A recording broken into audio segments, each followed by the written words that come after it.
Chapter 1. It was a damp and dreary evening in the autumn of 1889 when the singular events I am about to chronicle first intruded upon the quiet routine of our rooms at 221B Baker Street.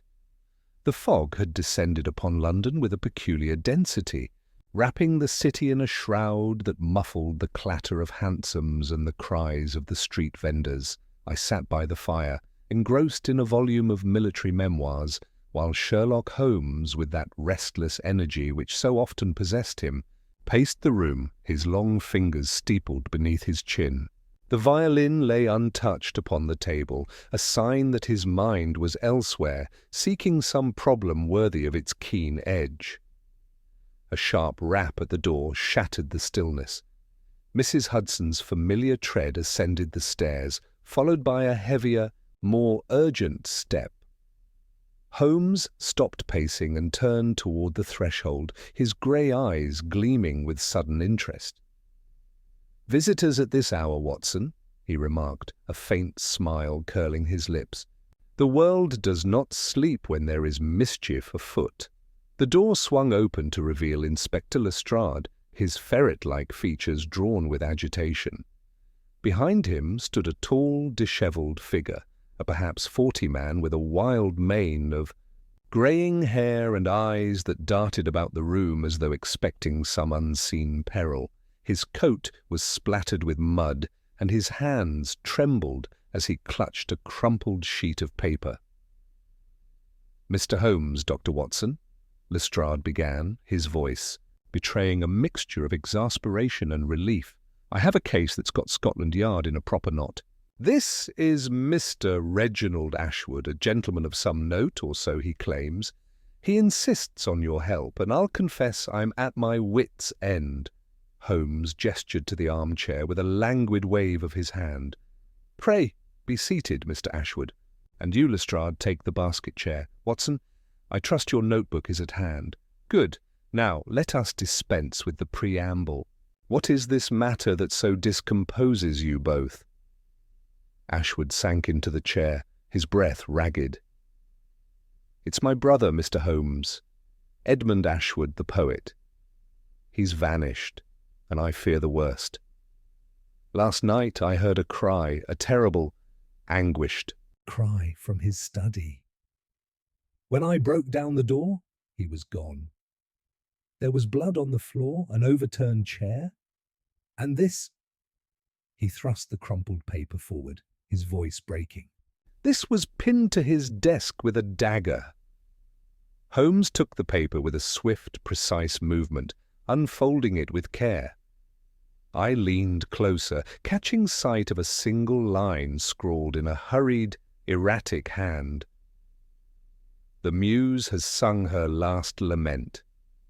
Beneath the words, a crude sketch of a broken lyre had been inked in black, the lines trembling as though drawn under duress. "Curious," Holmes murmured, his eyes narrowing as he studied the note. "The ink is fresh, the fine quality paper, French, I should wager, from the watermark. And the dagger, Mr. Ashwood, describe it." "A slender blade, sir, with a silver hilt shaped like a serpent. Still there, embedded in the desk. I dared not touch it." Holmes nodded, his gaze flickering to Lestrade. "And your men, Inspector, what have they made of this?" Lestrade shifted uncomfortably. "We've searched the house in Bloomsbury, Ashwood's, a man of means who lives alone, save for a housekeeper who was visiting kin last night. No sign of forced entry, no witnesses. The blood's real enough, though not a great quantity.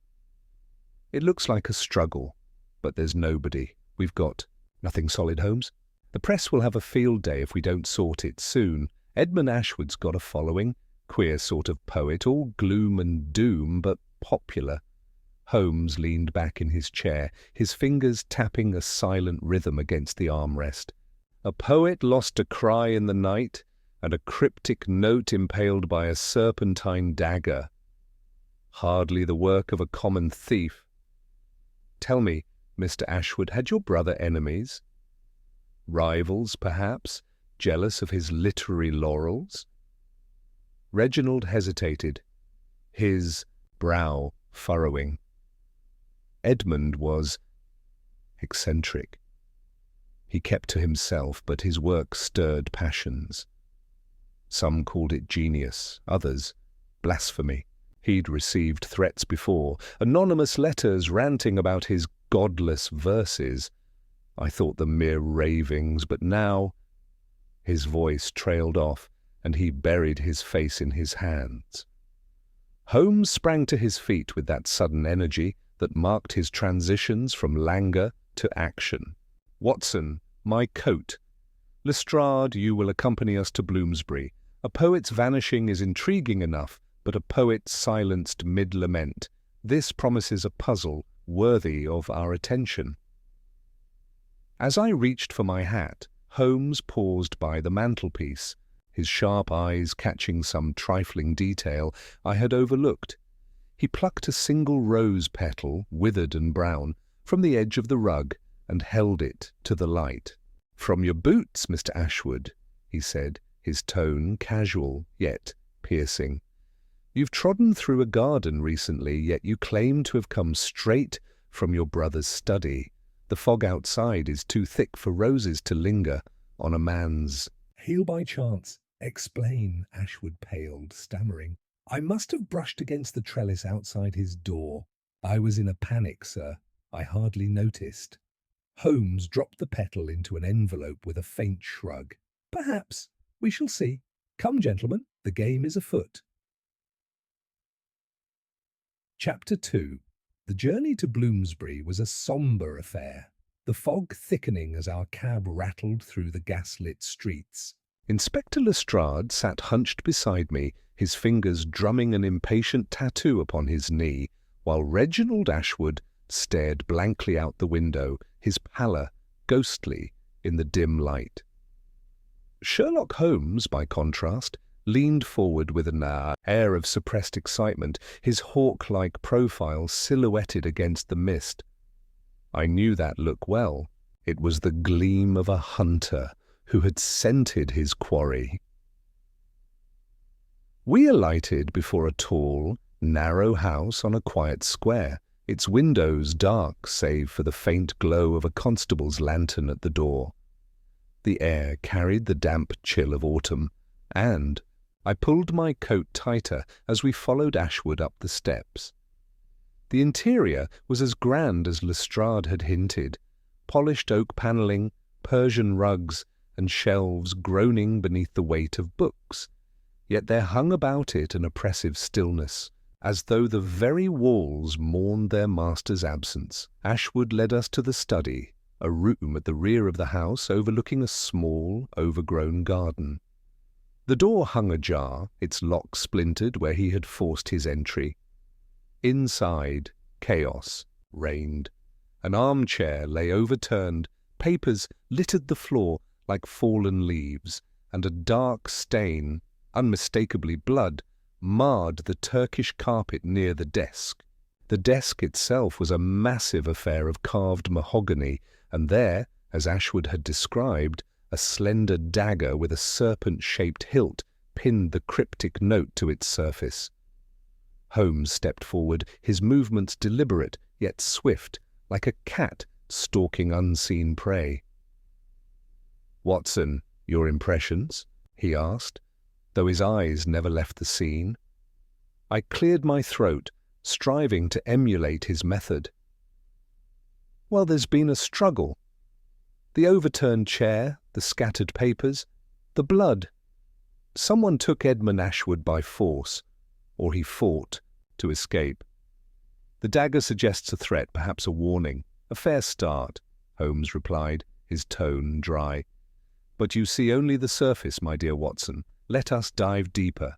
He dropped to his knees, producing a magnifying glass from his pocket, and began to examine the carpet with minute attention. For several moments he said nothing, his breath barely stirring the silence. Then, with a sudden exclamation, he plucked something from the fibres and held it aloft, a single strand of coarse grey thread. From a tweed coat, I'd wager, he mused, tucking it into an envelope. Not Ashwood's, unless our poet favoured the attire of a country squire, which his brother's account of his habits contradicts. Curious. Rising, he turned to the desk, his fingers tracing the dagger's hilt, without dislodging it. Italian craftsmanship, late 18th century. It's a collector's piece, not a common thug's weapon. The blade is clean, save for a faint nick near the tip. Recent, judging by the lack of tarnish. And the note? He bent closer, his glass hovering over the scrawled words. The ink is still tacky in places, applied no more than 12 hours ago. The tremor in the script suggests haste or fear. Lestrade, hovering near the door, grunted. All wonderful, Holmes, but what does it tell us? Where's the man himself? Holmes ignored the interruption, crossing to the window. It was latched from within, the glass intact, though a faint smear of mud streaked the sill. He unlatched it and leaned out, peering into the garden below. A trellis runs up the wall here, he said, half to himself. Sturdy enough to bear a man's weight, though the roses have seen better days. That explains your petal, Mr. Ashwood. Reginald, who had lingered near the doorway, nodded weakly. Yes, as I said, I must have brushed it in my haste. Must you? Holmes' tone was sharp, though his expression remained inscrutable. He returned to the room, his gaze sweeping the shelves. Many books were volumes of poetry, Keats, Shelley, Byron, but one shelf held a row of leather-bound journals. There, spines unmarked, Holmes pulled one down and flipped it open, revealing pages dense with Edmund Ashwood's tight, angular script. His latest works, I ventured. More than that, Holmes replied, scanning the lines. These are diaries, Watson, intimate, unguarded. Listen to this. October 10th. The shadow grows longer. I hear it at night, a whisper at the edge of reason. They will not forgive what I have written. And here, 2 days ago. The lyre is broken, and I am its final string. If I fall, let it be with my pen in hand. He snapped the journal shut, his eyes alight. Our poet knew his danger, yet he wrote on. Why? Ashwood shifted uncomfortably. Edmund was always dramatic. He thrived on melancholy. It fueled his verse. I thought it mere fancy. Fancy does not spill blood, Holmes retorted. He knelt once more, this time near the bloodstain, and pressed a finger to the edge. Not fully congealed. It is less than a day old and consistent with last night's timeline. But observe the pattern. Droplets, not a pool. A superficial wound, perhaps, or a deliberate staging. No man bleeds so tidily in a mortal struggle. Lestrade scratched his chin. Staging, you say? So you think he's alive? I think nothing yet, Holmes said curtly. I observe. Watson notes the absence of footprints in the blood. No smears, no tracks. The carpet beyond is undisturbed. Our assailant was a phantom, or the scene was arranged after the fact. I scribbled diligently, though the significance eluded me. Holmes's mind, I knew, was already weaving threads I could not yet see. He straightened, his gaze lingering on the dagger, then turned to Ashwood with sudden intensity. One last question, sir. Your brother's housekeeper, when did she leave? And when was she due back? Ashwood blinked, caught off guard. She left yesterday morning to visit her sister in Stepney. She wasn't expected until tomorrow. Holmes nodded as though this confirmed some private suspicion. Very well. Lestrade, have your men search the garden and the alley beyond. Watson, we return to Baker Street. I must consult my files and my tobacco. As we stepped into the foggy night, I could not shake the feeling that Holmes had glimpsed something vital, some thread of truth buried in the chaos of that silent study. Yet, true to his habit, He kept his counsel, leaving me and poor Lestrade to ponder the enigma of the lost poet. Chapter 3. The following morning dawned grey and cheerless, the fog clinging to Baker Street like a persistent guest overstaying its welcome. I found Sherlock Holmes seated at the breakfast table, surrounded by a haze of pipe smoke and a litter of open books, some on poetry, others on obscure Italian weaponry. His thin frame was taut with concentration, and he barely acknowledged my entrance, save for a curt nod. "You've been up all night, Holmes," I remarked, pouring myself a cup of tea. "What have you found?" "Enough to stir the waters," he replied, exhaling a plume of smoke. "Edmund Ashwood was no mere versifier, Watson. His latest work, The Broken Lyre, chiefly has ruffled feathers, clerical ones. It's a scathing allegory veiled as myth, accusing certain pillars of society of hypocrisy. Published 3 weeks ago, it's earned him both acclaim and enmity. I suspect the latter may have sharpened a blade. Before I could press him further, Mrs. Hudson announced a visitor. Inspector Lestrade bustled in, his face flushed with the triumph of a man who believes he has cracked a case. "We've got him, Holmes," he declared, slapping a dossier onto the table. "One Jacob Harrow, a curate from St. Giles's parish, a fanatic, if ever there was one, been writing letters to the papers, calling Ashwood's poems a blight on Christian virtue. Turns out he was seen near Bloomsbury Square the night of the disappearance, ranting to anyone who'd listen. And look here." He opened the dossier, revealing a photograph of a dour, bearded man in clerical garb alongside a sheaf of vitriolic letters. "We found these in his rooms, threats plain as day." Holmes took the letters, scanning them. With a flicker of interest. "Your words shall be your noose," he read aloud. "The muse you worship will drown in her blood. It is melodramatic, but pointed. What else, Lestrade? A witness, a flower girl, saw Harrow lurking by Ashwood's house around dusk. She says he was clutching a parcel, muttering scripture. And his lodgings yielded a bottle of ink, French, like the note. Seems open and shut to me." Holmes leaned back, his eyes half-lidded. "Open, perhaps, but hardly shut. A curate with a dagger, still it warrants a visit. Watson, your revolver, we may need it." An hour later, we stood before a modest lodging-house near St. Giles's Church, its brick facade stained with soot. Lestrade rapped on the door, and it creaked open to reveal Jacob Harrow himself. He was a gaunt figure, his beard unkempt, and his eyes burning with a zealot's fervour. His black frock coat was threadbare, and his hands twitched as he regarded. "Us? What's this?" he snapped, his voice rasping. "More of Scotland Yard's meddling?" "We're here about Edmund Ashwood," Lestrade said brusquely. "He's vanished, and there's blood at the scene. Care to explain your whereabouts 2 nights ago?" Harrow's lips curled in disdain. "I was in Bloomsbury, bearing witness." "Against that sinner's filth. I saw him at his window scribbling his blasphemies. I called out, urging repentance, but he mocked me. I left him to his fate." "And this?" Lestrade thrust one of the threatening letters forward. "Your handiwork, I take it?"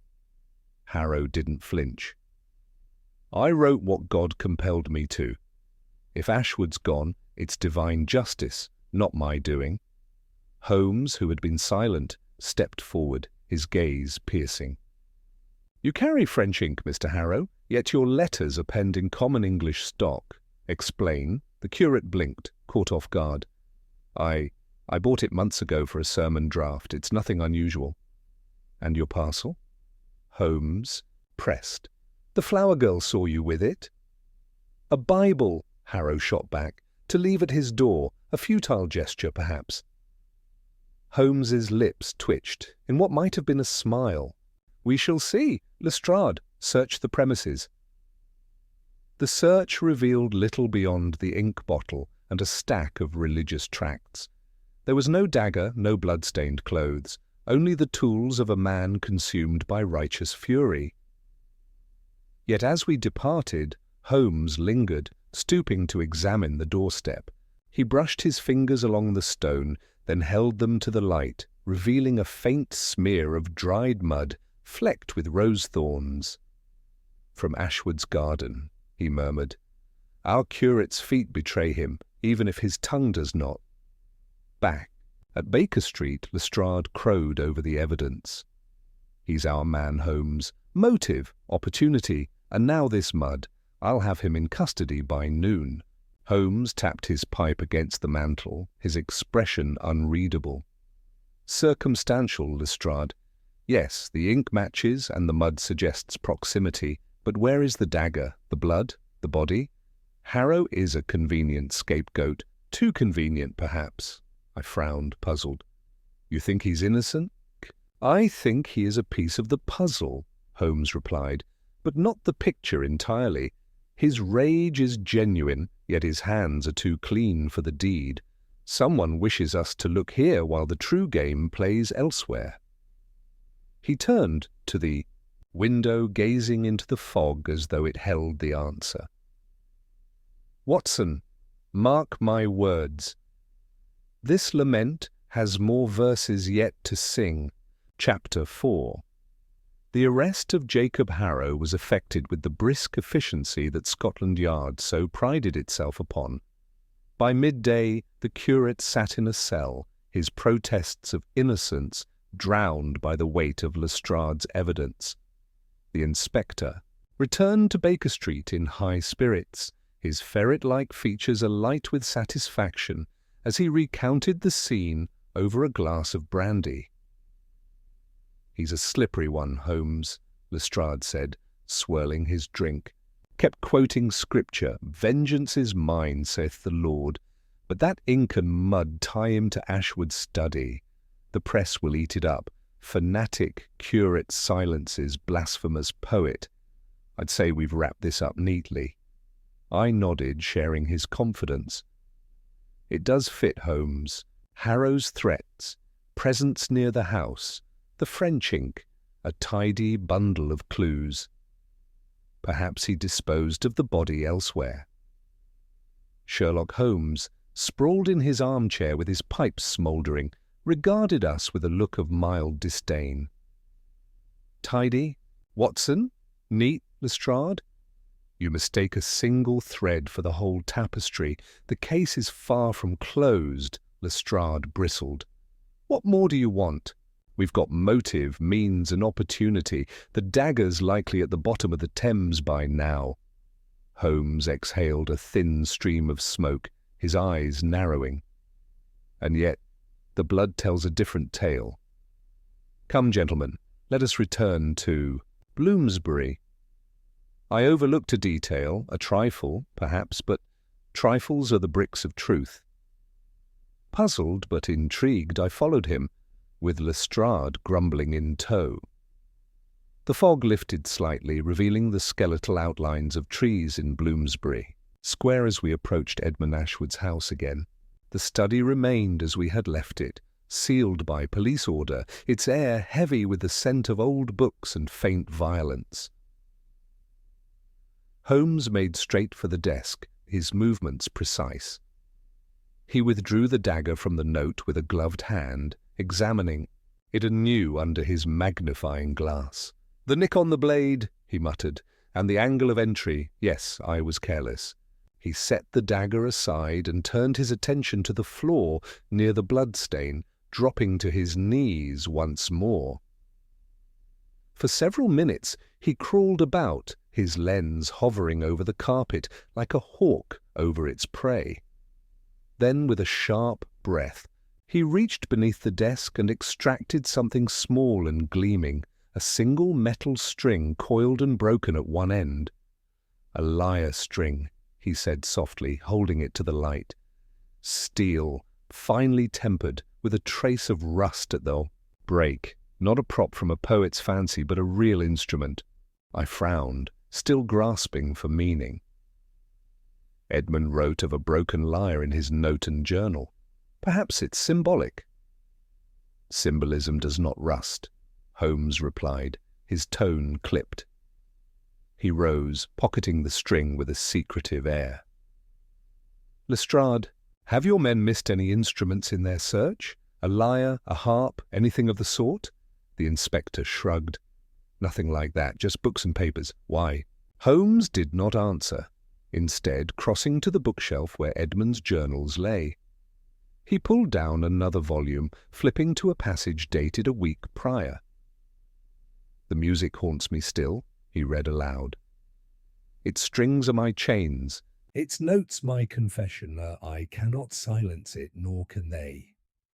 He snapped the book shut, his gaze distant. A metaphor, you say, Watson? Or a key? Lestrade scratched his head.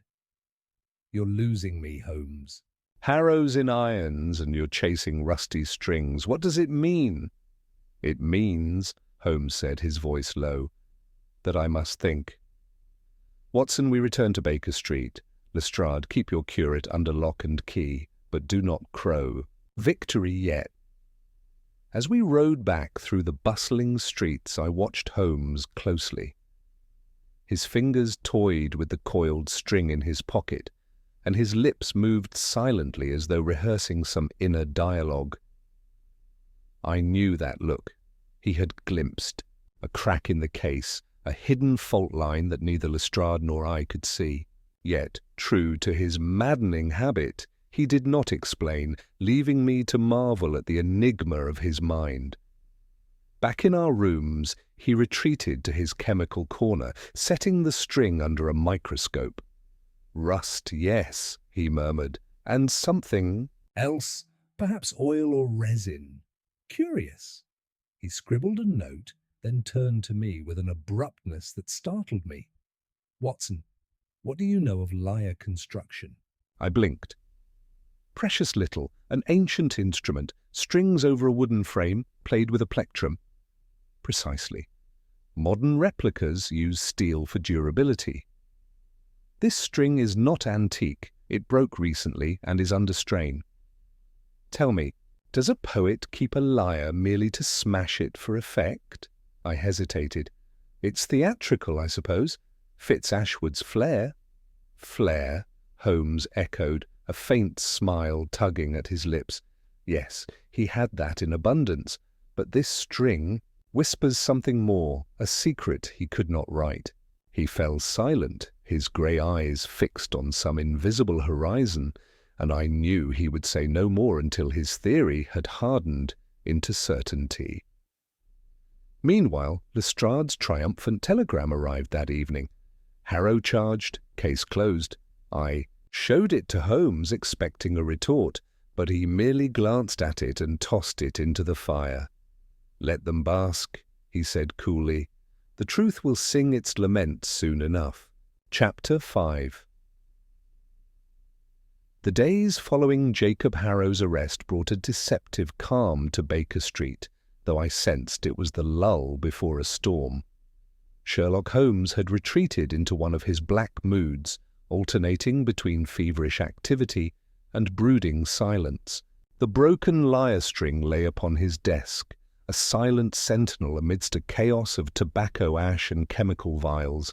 At the same time, he pored over Edmund Ashwood's journals with an intensity that bordered on obsession. I knew better than to disturb him in such a state, yet I could not shake the feeling that the case, far from resolved, was tightening its grip upon his mind. The storm broke on the third evening, as a cold rain lashed the windows. A frantic pounding at the door roused me from my armchair, where I had been dozing over a medical journal. Mrs. Hudson ushered in a drenched and wild-eyed Reginald Ashwood, his coat dripping onto the rug, his face a mask of terror. "Mr. Holmes," he gasped, clutching a sodden envelope. "It's happened again. Another message, and worse. You must come at once." Holmes sprang from his chair with a lithe, predatory grace, his lethargy vanishing instantly. "Calm yourself, Mr. Ashwood. What has occurred?" Reginald thrust the envelope forward, his hands trembling. "This came an hour ago, delivered by a street urchin who fled before I could question him. And then the fire. Someone set fire." "To Edmund's garden shed. The flames were doused, but I found... Oh God, I found this inside." He pulled a charred fragment from his pocket, a scrap of paper bearing the second verse burns in the same erratic script as the first note. Holmes seized the envelope, tearing it open. Within was a single sheet, damp but legible. The poet's silence is not enough. The muse must die with him. Beneath the words, a crude sketch of a lyre engulfed in flames mirrored the earlier drawing, its strings snapped and curling in the heat. "A second crime," I said, my pulse quickening. "This changes everything, Holmes. Harrow's been in "Custody since yesterday. Why, he couldn't have done this." "Precisely, Watson," Holmes replied, his voice taut with excitement. "The web grows tangled. To Bloomsbury at once." We arrived to find the square abuzz with constables and curious onlookers, the acrid scent of smoke hanging heavy in the air. The garden shed, or what remained of it, stood at the rear of Ashwood's property, a blackened shell amidst the dripping Rose bushes. Lestrade was already there, his earlier triumph replaced by a scowl of frustration as he surveyed the scene. "Blast it, Holmes," he growled. "I thought we had this sewn up. Harrow's locked away, yet here's another note and... an arson! What's your game now?" "My game, Lestrade, is to see what others miss," Holmes snapped, brushing past him. He knelt by the shed's ruins, heedless of the mud, soaking his trousers, and began sifting through the ashes with gloved hands. His movements were erratic, almost frenzied, as though the fire had ignited some inner spark. After a moment, he held aloft a twisted shard of metal, another lyre string, this one scorched and melted at one end. "Another string," I said, astonished. "What does it mean?" Holmes did not reply immediately, his eyes darting from the string to the surrounding garden.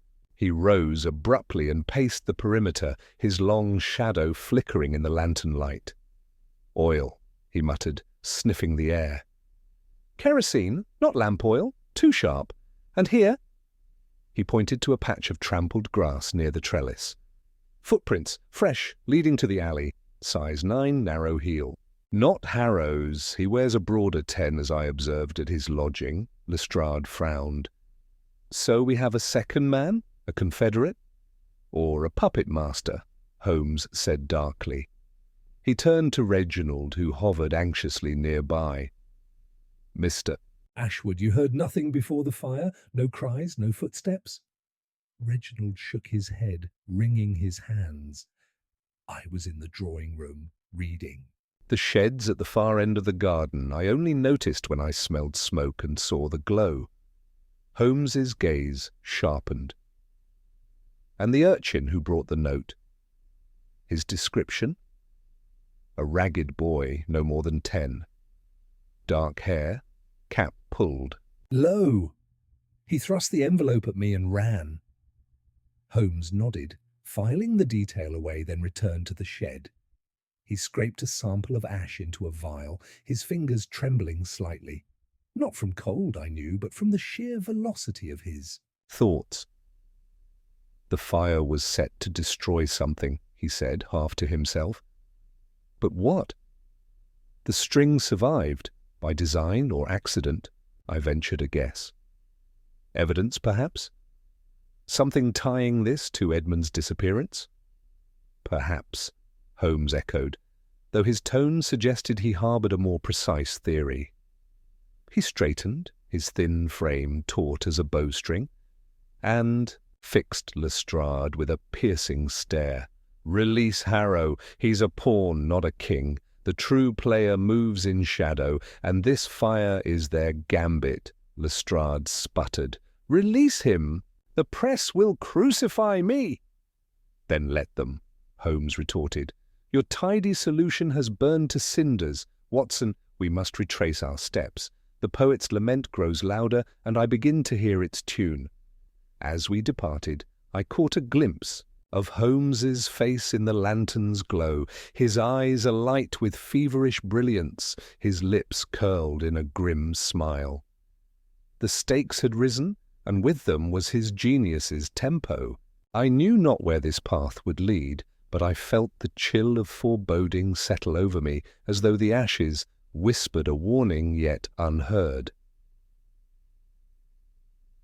Chapter 6. The revelation of the shed fire and the second note had thrown the case into a new light, and, with it, Sherlock Holmes into a state of relentless purpose. By the following morning, his black mood had lifted, replaced by a steely resolve that brooked no delay. He stood at the window of our Baker Street rooms, gazing out at the drizzle-soaked street, his pipe unlit in his hand. "Watson," he said abruptly, turning to me, "we have dallied long enough." The poet's foe has grown bold, too bold perhaps. It is time to pluck the strings of this mystery and see what music they yield. I set down my coffee, intrigued. "You have a plan, then?" "A stratagem," he corrected, a glint of mischief in his grey eyes. "Our adversary believes us confounded, chasing shadows while they weave their web. Let us give them a shadow worth chasing. Fetch your coat, we have preparations to make." An hour later we stood in the cluttered office of the Daily Chronicle, where Holmes, with his uncanny knack for persuasion, enlisted the aid of a harried sub-editor. By noon the evening edition bore a tantalizing headline: "Sherlock Holmes closes in on poet's abductor. Arrest imminent." The deliberately vague article hinted at a breakthrough in the Ashwood case, crediting Holmes with uncovering irrefutable evidence soon to be revealed. "A fiction, Holmes?" I asked, as we left the newspaper office, the damp newsprint still fresh in my hand. "A lure, Watson," he replied, his tone clipped. "The culprit reads, watches, waits. This will stir them to action, perhaps panic or a hasty move to silence the trail. We shall be ready." Our next stop was Bloomsbury, where Holmes insisted on a private word with Reginald Ashwood. I waited in the drawing-room, nursing a glass of sherry, while muffled voices drifted from the study. When Holmes emerged, his expression was inscrutable, but he carried a small bundle wrapped in cloth, which he tucked into his coat without comment. "Reginald has agreed to play his part," Holmes said as we entered the rain. "Tonight, Watson, we set the stage. Return to Baker Street and await my signal. I have an errand in the East End." He vanished into the fog before I could protest, leaving me to ponder his cryptic intent. The day passed in restless anticipation, broken only by the arrival of a telegram from Lestrade. "Harrow released. Press in uproar. What now?" I scribbled a reply. "Trust Holmes," though my trust was tinged with unease. Dusk had fallen when Holmes returned, his coat mud-splattered, and his face alight with suppressed triumph. He carried a battered wooden case in his hand, its hinges rusted but intact. He set it on the table and opened it to reveal a small lyre, its frame chipped, its strings taut, save for one missing, a perfect match for those we had found. "A replica," he said, answering my unspoken question. "Procured from a pawnbroker in Whitechapel who caters to theatrical sorts. Edmund Ashwood owned such an instrument, and I confirmed it with his housekeeper this afternoon. She returned today and recalled it missing from his study." I stared, bewildered. "But why hide it? And how does this fit the fire, the notes?" Holmes waved a hand, dismissively. "Patience, Watson. Tonight we play our tune. Dress warmly and bring your revolver. We rendezvous at Bloomsbury by 10. The night was cold and still as we took positions in the shadowed garden behind Ashwood's house. Holmes had instructed Reginald to leave the study window ajar and the lights blazing, creating the illusion of occupancy, He crouched near the trellis, the lyre case at his side, while I concealed myself behind a gnarled oak, my revolver a cold weight in my pocket. The minutes stretched into an hour, the silence broken only by the distant clatter of a hansom and, rainwater dripping from the eaves, at last, a faint rustle stirred the darkness. A figure emerged from the alley, slender, cloaked, moving with stealth that belied their haste. They paused at the trellis, glancing about, then began to climb, their boots scraping softly against the wood. Holmes waited, motionless as a statue, until the figure reached the window and slipped inside. "Now, Watson!" he hissed, springing forward. I followed, my heart pounding, as we scaled the trellis with less grace but equal speed. We burst into the study to find the intruder rifling through the desk, their back to us. Holmes shut the door, cutting off their escape and levelling his walking stick like a rapier. "Enough games," he said, his voice a blade of ice. "Turn and face me." The figure froze, then slowly turned, the hood falling back to reveal a face I had not expected, not Jacob Harrow, nor some shadowy stranger, but a woman. Her features were sharp and pale, her dark eyes wide with defiance. In her hand she clutched a vial of kerosene, its cap loosened, and a matchbox peeked from her cloak. "Miss Clara Vane," Holmes said, his tone laced with grim satisfaction.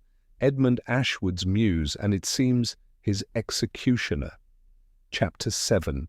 The study of Edmund Ashwood's house stood, frozen in the lamplight, the air thick with tension, as Clara Vane faced us, her defiant gaze locked with Sherlock Holmes. The vial of kerosene trembled in her hand, a silent threat, but Holmes remained unperturbed, his walking stick still poised, like a fencer's blade. I kept my revolver trained on her, though my mind reeled at this sudden turn. Clara Vane, a name faintly familiar, yet wholly unexpected. "Drop the vial, Miss Vane," Holmes said, calm yet commanding. "Your encore is over. Watson, secure the door. We shall have no interruptions." I obeyed, bolting the door as Clara let the vial fall to the carpet with a muted thud. She straightened, her lips curling in a bitter smile. "You're clever, Mr. Holmes, but you're too late. The poet's song is silenced." "Not too late to understand it," Holmes replied. He lowered his stick and stepped closer, his grey eyes dissecting her every flicker of expression. "Let us unravel this lament, shall we?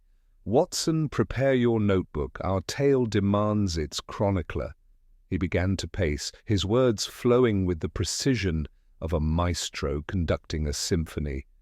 From the outset, this case bore the mark of theatre, a cry in the night, a dagger-pinned note, a bloodstain too artfully placed. Yet beneath the drama lay a colder truth. Edmund Ashwood did not vanish by force. He staged his disappearance with you, Miss Vane, as his collaborator. Gasped, nearly dropping my pencil. "Staged, but the blood, the struggle—" "A deception, Watson," Holmes interjected. The blood was scant, the pattern deliberate. Droplets, not a flood, suggesting a superficial cut, perhaps self-inflicted. The overturned chair and scattered papers were props arranged to mislead. The note, "The muse has sung her last lament," was his hand, trembling not from fear, but from haste, penned in French ink he favoured for his drafts. The dagger, a collector's piece from his shelves, pinned it for effect. Clara's eyes narrowed, but she said nothing, silence a grudging concession. Holmes continued, his pace quickening. Edmund's journals hinted at his peril. The shadow grows longer. They will not forgive, but also his defiance. His latest work, The Broken Lyre, had enraged powerful foes, clerics, critics, perhaps even patrons, who threatened his life. Rather than face them, he chose to vanish, crafting a mystery to shield his escape. You, Miss Vane, were his muse, his lover, and his accomplice. His lover? I echoed, recalling a fleeting mention. In the journals, a CV, praised as his inspiration. Indeed, Holmes said, pausing to fix Clara with a piercing stare. Your name appears in cipher, his initials entwined with yours, across his drafts. But let us trace the threads. Reginald Ashwood heard the cry and found the scene, his panic genuine. Yet the rose petal on his boot betrayed a prior visit to the garden where Edmund briefed him. Reginald played the distraught brother, unaware of the full script. Clara's composure faltered, a flicker of surprise crossing her face. Holmes pressed on. The lyre strings were the first true clue. Edmund owned a replica, a sentimental Token he played to compose. One string broke in the staged struggle, left beneath the desk a careless oversight. The second appeared in the shed fire which you set, Miss Vane, to destroy the instrument and any trace of his presence there. You underestimated its resilience, I scribbled furiously, the pieces snapping into place. But Harrow, his threats, the ink. A perfect misdirection, Holmes said, a faint smile tugging at his lips. Jacob Harrow was a zealot, his rage real, his proximity damning. The French ink in his possession was a coincidence, or perhaps a gift from Edmund, who mocked him with it. Lestrade, as did you, Watson, seized the bait while I saw the strings pull elsewhere. The shed fire, timed with Harrow in custody, confirmed a second hand, you, Miss Vane, escalating the ruse to bury the trail. Clara laughed, a sharp, brittle sound. And the notes? The fire sketch? Your flourish, Holmes replied. The first note was Edmund's, left to seal the illusion. The second, the muse must die with him, was yours, delivered. To Reginald to sustain the panic. Tonight, you came to burn the study, erasing the journals that might betray his plan. Kerosene, your weapon before, marked your intent again. He stopped, facing her fully. Edmund is alive, isn't he? Hidden, awaiting your signal to flee London, perhaps abroad. Where? Clara's defiance crumbled, her shoulders slumping. Paris, she whispered. He's in Paris under a false name. I was to join him once the dust settled. Holmes nodded as though this confirmed a final note in his score. A poet's exit. Dramatic to the last. Watson, summon Lestrade. Miss Vane will face the law for arson if not abduction. Edmund may yet elude us, but his lament is sung. As I moved to the door, I glanced back at Holmes, his lean figure framed against the flickering lamp. The aha of his revelation still echoed in my mind, a testament to his genius, a mind that saw through shadows to the stark light of truth. Chapter 8. The arrest of Clara Vane unfolded with a quiet inevitability, a stark contrast to the theatrics that had preceded it. I summoned Inspector Lestrade via a breathless constable, and within the hour he arrived at Edmund Ashwood's study, his face a storm cloud of confusion and grudging respect. Holmes stood by the window, his silhouette sharp against the rain-streaked glass, as he recounted the tale, Edmund's staged vanishing, Clara's complicity, and the web of clues that had led us here. Lestrade listened, his pencil scratching, furiously, though his brow furrowed deeper with each revelation. So the poet's alive, skulking in Paris, and this woman torched the shed to cover it? He muttered, glancing at Clara, who sat handcuffed in a chair, her defiance replaced by a weary resignation. And Harrow was just a dupe? A pawn in a poet's game, Holmes replied, his tone calm. Miss Vane's arson and notes were the coda meant to bury the truth. She misjudged my persistence. Clara lifted her head, her dark eyes flashing. Edmund deserved his freedom. His words were his life. They'd have crushed him here, those vipers in cassocks and critics' cloaks. I'd do it again. Lestrade snorted. "You'll do time instead, miss. Arson's no small charge, and aiding a fugitive won't win you favours." He motioned to the constables, who escorted her out into the night, her cloak trailing like a fallen curtain. I watched her go, a pang of pity mingling with my relief. "What of Edmund, Holmes? Will you pursue him to Paris?" Holmes shrugged, a rare gesture of indifference. "Let him pen his verses in exile. The law here has its quarry. Miss Vane's confession spares us the chase. Besides, I've no taste." "For French bureaucracy," Lestrade lingered, scratching his chin. "The press will howl, you know." Poet fakes death, muse jailed. They'll say we botched it. "Then let them howl," Holmes said, turning from the window. "The truth is, it's reward, Lestrade, even if it sings a quieter tune than their headlines." We returned to Baker Street as dawn broke, the rain giving way to a pale, watery light. I sank into my armchair, exhausted yet restless, while Holmes lit his pipe and settled at the table, the lyre case before him. He plucked its remaining strings absently, a faint, mournful note echoing in the stillness. "What a mind, Holmes," I said at last, unable to contain my awe. "To see through the blood, the fire, the lies, every detail a thread you wove into clarity. I thought Harrow was the villain, then Clara was the mastermind, yet you saw Edmund's hand all along." Holmes exhaled a plume of smoke, his expression softening. "You give me too much credit, Watson. The facts spoke. I merely listened. The blood was too tidy, the strings too literal. Edmund's flair betrayed him as much as Clara's loyalty." "Did her?" I nodded, scribbling the last of my notes. "Still, it's a melancholy end. A poet lost to the world, a woman jailed for love. There's a tragedy in it." "Tragedy is the poet's trade," Holmes replied, setting the lyre aside. "Edmund crafted his own and Clara played her part.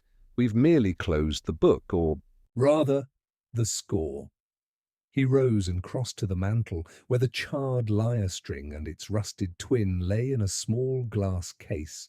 A memento of the case, I supposed, though he did not explain.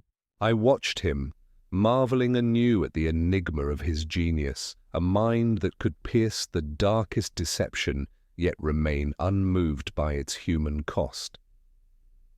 As the fire crackled, I reflected on the affair. The cry in the night, the broken strings, the flames that had lit our path to truth. I thought it was a tale worthy of Edmund's pen, though its hero was not the poet, but the man who had unravelled his lament.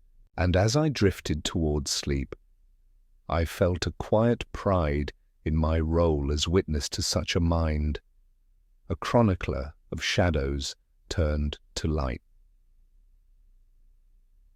Chapter 9. The days that followed the resolution of Edmund Ashwood's case slipped by with the unhurried rhythm of a London autumn, the fog rolling in once more to cloak the city in its familiar veil. Life resumed its peculiar normalcy at 221B Baker Street. My medical practice kept me occupied. At the same time, Sherlock Holmes, having exhausted the intellectual feast of the poet's lament, turned his restless mind elsewhere. The lyre case and its broken strings remained on the mantel, a silent trophy of our adventure, though he rarely spoke of them. It was a crisp afternoon, some 3 days after Clara Vane's arrest, when I found Holmes lounging by the fire, a pile of newspapers At his feet. The headlines still buzzed with the Ashwood affair, poet's masquerade foiled by detective, and I could not resist a smile as I settled into my chair with a cup of tea. "The papers sing your praises, Holmes," I said, gesturing to the scattered sheets. "They call it a triumph of deduction, a masterstroke. You've given them a tale to rival Edmund's verses." Holmes waved a dismissive hand, his pipe smouldering between his lips. "The press delights in noise, Watson." "Not truth." Any man with eyes and a modicum of reason could have seen through the poet's charade. "I merely swept up the crumbs they left behind," I chuckled, accustomed to his self-effacement, yet unconvinced by it. "Crumbs indeed! The blood, the strings, the fire. You turned a jumble of shadows into a symphony of logic. Most would have stopped at Harrow or faltered at the shed's ashes." "Most lack imagination," he replied, his grey eyes glinting with faint amusement. "Or perhaps they lack the patience to listen when the world whispers." The case was a trifle, a poet's vanity dressed in melodrama. "I've half a mind to take up the violin again. It offers cleaner notes." He rose and crossed to the window, peering out at the street below, where a hansom rattled past, its wheels cutting through the mist. I watched him, struck once more by the paradox of the man, arrogant yet humble, detached yet fiercely alive, in the pursuit of truth. For all its twists, the Ashwood affair had been but a fleeting challenge to him, a puzzle solved and shelved. Yet it remained a marvel, a testament to the mind that could quickly unravel a poet's labyrinth. "Still," I ventured, "it's a pity about Edmund. To flee his life, his art. What becomes of a poet without his audience?" Holmes turned, a wry smile tugging at his lips. "He'll write, Watson, under some garret's eaves in Paris, Scribbling odes to his cleverness. Men like Ashwood need no audience, only a mirror. The world turns and another riddle takes his place." He picked up his violin from its case, drawing the bow across the strings with a slow, mournful stroke. The sound filled the room, a haunting echo of the Lyre's lost tune, and I felt a shiver of wonder at the man before me. His brilliance, so casually dismissed, was a light that pierced the fog of human folly, and I knew I would never tire of chronicling its glow. As the notes faded, Holmes set the instrument aside and lit his pipe anew. "There's a burglary in Cheapside Brewing," he remarked, as though the poet's tale had never been. "A locksmith with a limp and a penchant for gin. Promising, don't you think?" I laughed, shaking my head. "Promising indeed, Holmes. Lead on." And so, with the lament of the lost poet consigned to memory, we turned to the next adventure, the firelight dancing on the strings that marked our victory, a quiet reminder of the genius I was privileged to call my friend. Chapter 10. A week had passed since Clara Vane's arrest, and the clamour surrounding Edmund Ashwood's disappearance had begun to fade from London's streets, supplanted by fresher scandals in the ever-turning mill of public curiosity.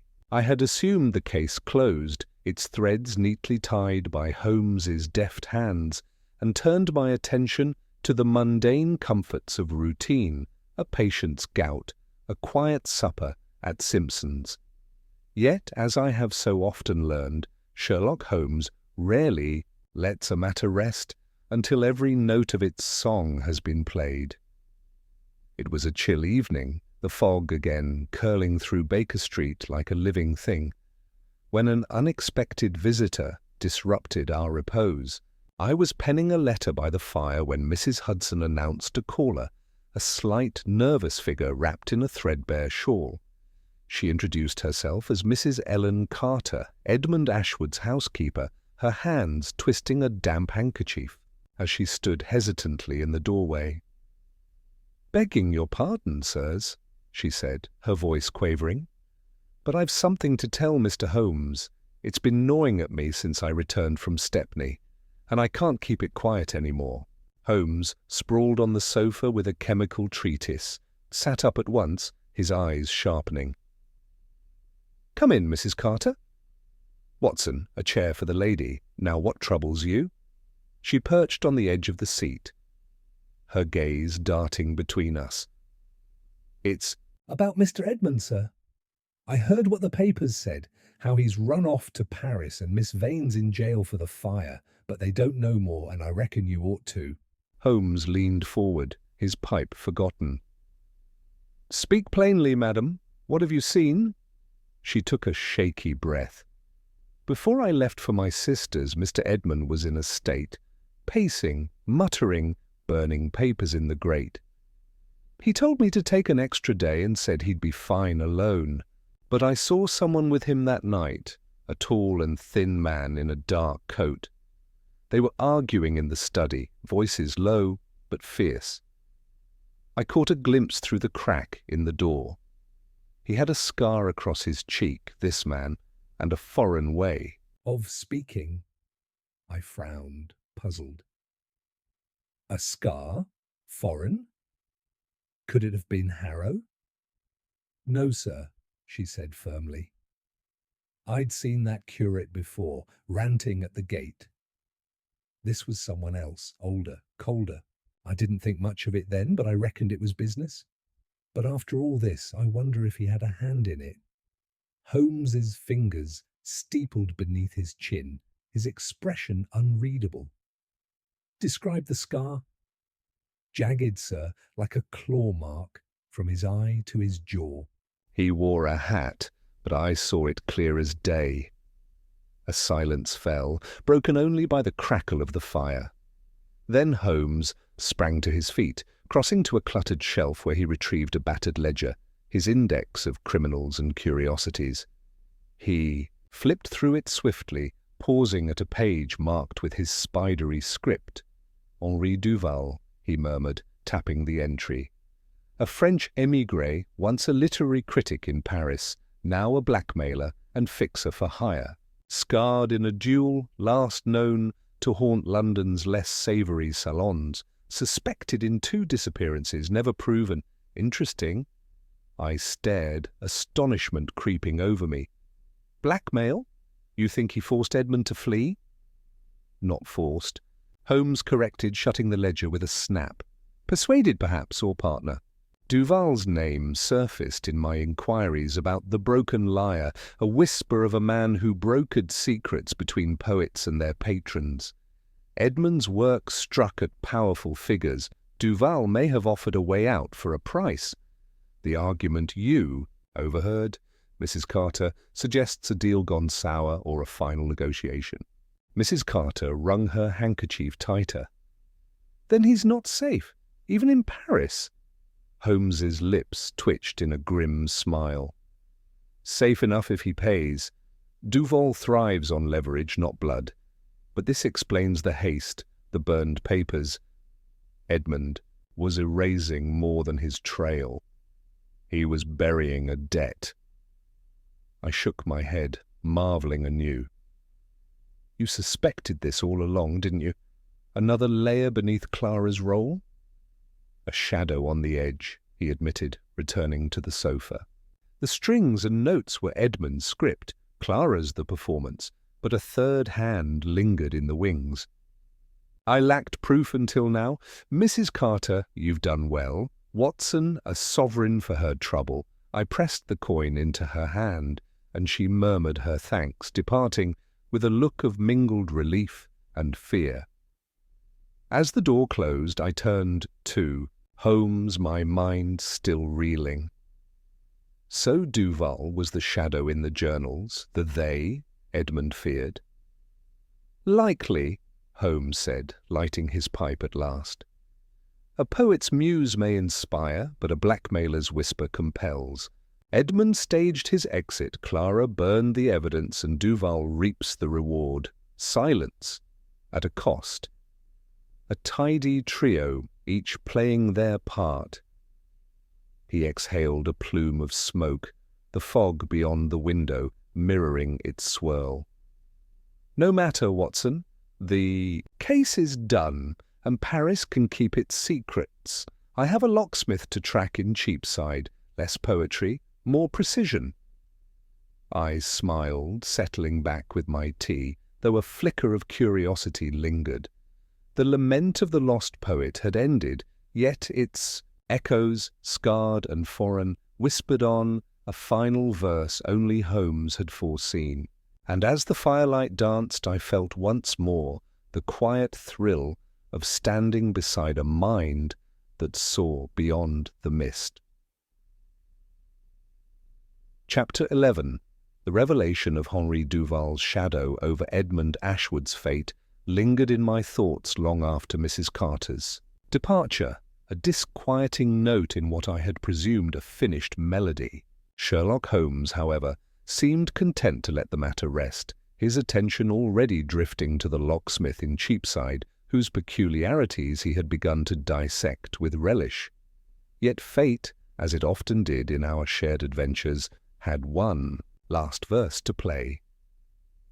2 evenings later, under a sky bruised with storm clouds, an unexpected summons drew us from the warmth of Baker Street. A telegram arrived, terse and unsigned. "Meet me at the Black Swan, Wapping, midnight. Bring no police. E.A.'s debt is mine." The paper trembled as I handed it to Holmes, who read it with a flicker of surprise, a rare emotion on his impassive features. "Edmund Ashwood?" I ventured, my pulse quickening. "Or Duval?" Holmes folded the telegram, his eyes narrowing. "The latter, I suspect. The poet would not risk exposure now. Duval, however, smells opportunity, or danger. Watson, your revolver. We'll see what tune this shadow sings." The Black Swan was a dingy public house nestled among the warehouses of Wapping, its windows grimed with soot, and its air thick with stale beer and river mud. We arrived as the clock struck midnight, the fog curling around us like a shroud. Inside, the tap-room was nearly deserted, save for a lone figure at a corner table, a tall, gaunt man in a dark coat, his hat pulled low. As we approached, he raised his head, revealing a jagged scar clipping from eye to jaw, just as Mrs. Carter had described. "Henri Duval." "Mr. Holmes," he said, his voice a low rasp with a faint French lilt. "And Dr. Watson, I presume. Sit. We've business to settle." Holmes took a chair opposite him, his posture relaxed yet alert, while I stood, my hand resting near my coat pocket. "You have a bold way of summoning Duval," Holmes said coolly. "What debt brings you out of the shadows?" Duval's lips twitched in a humourless smile. "Ashwood's. He owed me money, silence, a cut of his Parisian profits. His little vanishing act was my idea, insurance against the vultures circling his verses. But your meddling cost me Clara Vane, my courier. Now the poet thinks he's free, and I'm short a partner." I bristled at his callousness, but Holmes merely tilted his head. "And you propose?" "A trade," Duval replied, sliding a sealed envelope across the table. "This is Ashwood's new name, his lodgings in Montmartre. Give it to your Scotland Yard dogs. Let them drag him back. In return, I vanish, and you keep your hands clean of my enterprises." Holmes took the envelope, turning it in his fingers without opening it. "A tempting offer, yet you assume I care to chase a poet across the channel. Why not pursue him yourself?" Duval's scar twitched. "I'm a broker, not a hunter. Paris is his stage now. Too many eyes, too little profit. You, though, you—" "Thrive on the hunt. I've read of you, Holmes. This ends your tale neatly, no?" For a long moment, Holmes said nothing, his grey eyes boring into Duval's. Then, with a flick of his wrist, he tossed the envelope into the flickering hearth nearby. The paper curled and blackened, its secrets lost to the flames. "No," Holmes said. "Ashwood's exile is punishment enough. I've no taste for your games, Duval, nor for delivering men to your leash. Take your shadows elsewhere." Duval's face darkened, his hand slipping beneath the table. But Holmes was faster, his walking stick cracking down on the man's wrist with a sharp thud. A knife clattered to the floor, and I drew my revolver, levelling it at him. "Enough," I snapped. "You've lost." Duval cradled his wrist, his glare venomous but impotent. "You'll regret this, Holmes. Shadows don't fade so easily." "They do when the light's bright enough," Holmes retorted, rising. "Good night, monsieur." We left him there, the fog swallowing us as we entered the night. My heart pounded, yet Holmes walked with his usual brisk stride, as though we'd declined a tradesman's offer. "You let him go," I said at last, holstering my weapon. "Why burn the envelope? We could have had Ashwood." Holmes glanced at me, a faint smile playing on his lips. "And what then, Watson? Drag a poet back to face a petty trial, or hand him to Duval's mercies? The case is solved, justice bends, but it need not break. Let Ashwood scribble his penance in peace. As for Duval, he'll slink away. His kind always do when the profit sours." I fell silent, struck by the rare glimpse of mercy beneath his logic. This time, the man who saw all chose to look away, not from weakness, but from a quiet disdain for petty vengeance. As we neared Baker Street, the storm broke at last, rain washing the fog into rivulets, and I felt the weight of the adventure settle, a tale of deception, yes, but also of a strange, unspoken grace. Chapter 12. The encounter with Henri Duval. At the Black Swan lingered like the aftertaste of a bitter draught, a final chord in the strange symphony of Edmund Ashwood's Lament. Yet, as the days slipped into a crisp November, life at 221B Baker Street resumed its familiar cadence.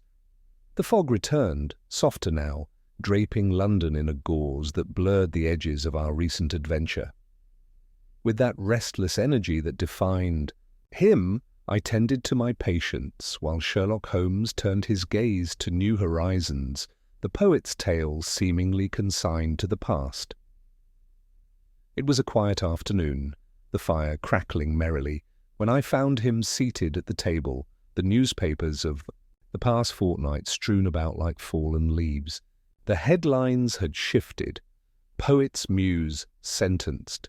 Ashwood's fate a mystery, though whispers of Duval's name had yet to surface, thanks to Holmes's discretion.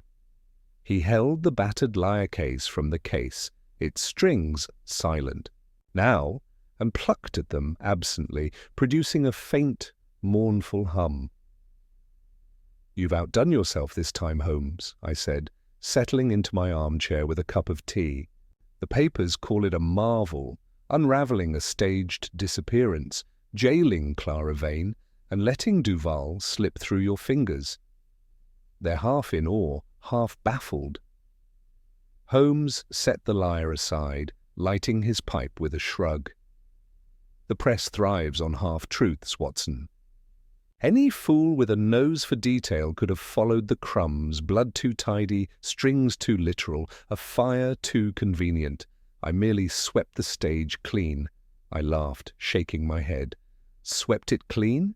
You saw through a poet's ruse, a lover's Loyalty and a blackmailer's shadow when the rest of us, myself included, stumbled over Harrow's bluster, and then Duval burning his offer rather than chase Ashwood to Paris. That was no small feat.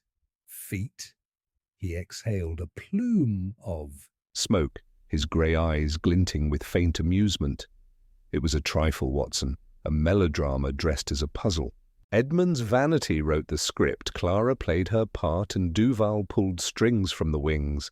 I chose not to dance to his tune, hardly the stuff of legend." I leaned forward, undeterred by his modesty. "But the choice itself, letting Ashwood go, sparing him Duval's leash or Lestrade's cuffs, that was more than logic. There was mercy in it, Holmes, a side of you the papers never see." He paused, the pipe hovering near his lips, and for a moment I thought I glimpsed a flicker of something softer in his expression. "Mercy, Watson? Call it pragmatism. A poet in exile scribbles his penance. A blackmailer slinks off empty-handed. The scales tip, If not balanced, I've no patience for dragging men back to cages when the riddle's solved. He rose and crossed to the window, peering out at the street where a hansom splashed through the puddles, its lantern a dim beacon in the mist. I watched him, struck anew by the enigma of the man, arrogant in his intellect, yet capable of a quiet restraint that defied his cold exterior. The Ashwood case had been a labyrinth of deception, from the cry in the night to the scarred face in Wapping, and Holmes had navigated it with a precision that left me breathless. Still, I mused aloud, it's a curious end. Edmund is free to write in Paris, Clara is in prison, and Duval is lurking in the fog. There's a story there, a tragedy perhaps, or a dark comedy. Holmes turned, a wry smile curling his lips. Every life's a story, Watson, and most end in minor keys. Ashwood's muse burned for him, Duval schemed for gold, and we played our parts and took our bow. The world spins on, and another puzzle beckons. He picked up his violin, drawing the bow across the strings in a slow, haunting refrain that echoed the lyre's lost tune. The sound wove through the room, a thread of melancholy and triumph, and I felt a shiver of wonder at the mind before me. His genius, so casually dismissed, had pierced a web of shadows, blood, fire, and whispered threats to reveal a truth as poignant as it was precise. I knew I would never tire of chronicling its light. As the notes faded, Holmes set the violin down and tapped his pipe against the mantel, where the lyre strings rested in their glass case, a mute testament to our victory. "There's that locksmith in Cheapside," he remarked, his tone brisk once more. "A limp, a taste for gin, and a curious habit of misplacing keys. Promising, don't you think?" I grinned, rising to fetch my hat. "Promising indeed, Holmes." lead on. And so, with the lament of the lost poet fading into memory, we stepped into the fog once more, the firelight glinting on the strings that marked our triumph, a quiet reminder of the man whose brilliance turned riddles into revelations. And whose friendship remained my most excellent adventure.